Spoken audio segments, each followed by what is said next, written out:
All right, let's go to the United States, because a few things that have been exposed in the hypocrisy of the left is racial politics and this obsession we have in Australia with the amorphous goals of the voice.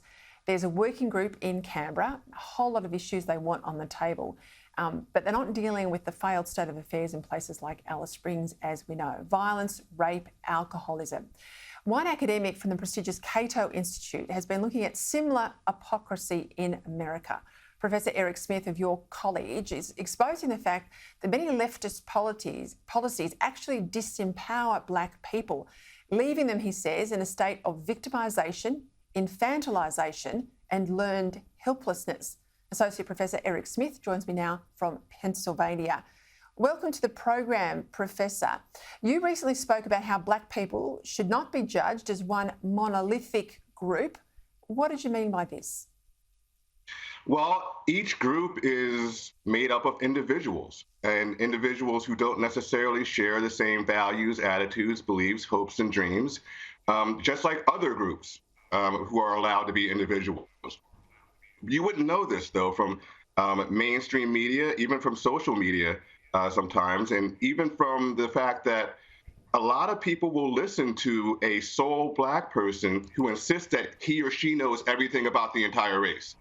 You know, there are people who are hired in businesses for that purpose, to tell everybody what black people think. It's absurd. And, it erases the fact that we are interdependent yet lone units. Individualism is kryptonite to this new wave of anti-racism. Oh, look, you're absolutely right on that point about individualism. In Australia, you might be aware we've got this debate about a group called the Voice to the Parliament, where if it gets up through our constitution, a small group of Aboriginal people, elected only by Aboriginal people, would represent only Aboriginal people on legislation going through our parliament. Now, this is in addition to all the Aboriginal people who are duly elected by voters of all backgrounds to the parliament. As the debate's heating up in this country, anyone speaking out against this, saying, look, we don't want to divide our constitution by race, we want race out of our politics, not in, well, they're being called racist. And worse still, this goes to your point, if they are Aboriginal Australians speaking out, they're called Uncle Toms. And they're told basically that they're disabusing their colour because they're speaking out on an issue like that. What's your thoughts? It's self-marginalization, which is antithetical to any kind of national unity. So, there's that. But also, once again, individualism comes into play here. I don't know the demographics of Australia completely, but this would never work in America. You can't say, okay, all the black people just vote on this one thing. We can't get together and deliberate for a sufficient amount of time and then come to a conclusion and a vote. That's not going to happen. We have too much diversity within the race. What's more, what if this is a close, election? What if the win is, 49% versus 51%? That's going to cause a lot of contention too. So, what I'm trying to say is, at least in America, this would be a risibly bad idea. Well, we think it's a risibly bad idea in Australia because, our Prime Minister is saying he's a proponent of this voice. He is saying that the world will think of us as a racist country. They'll think of Australia differently if we vote against putting race into the Constitution. Well, he's listening to that one representative of the entire race who's telling him, what the entire race thinks.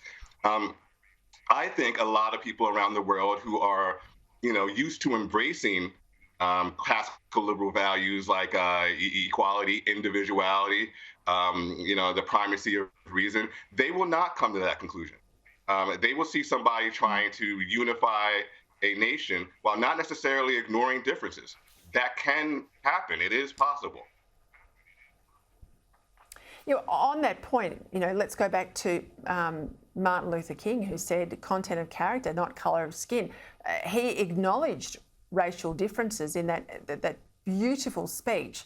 How did we get to the point where we are now, where we're not chasing content of character, we're back into divisive, inflammatory racial politics in a way we haven't seen since the civil rights movement? How did we get here? Well, that is a story that is beyond the amount of time we have right now. But I can say that a lot of people are using contemporary diversity, equity, and inclusion initiatives to usurp power.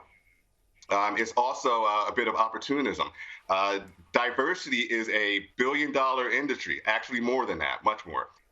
So, the last thing people want to do is see racism go away because that's their bread and butter. That is a fact. That is a reality. And I know, unfortunately, a number of people who are like that. You speak so much sense.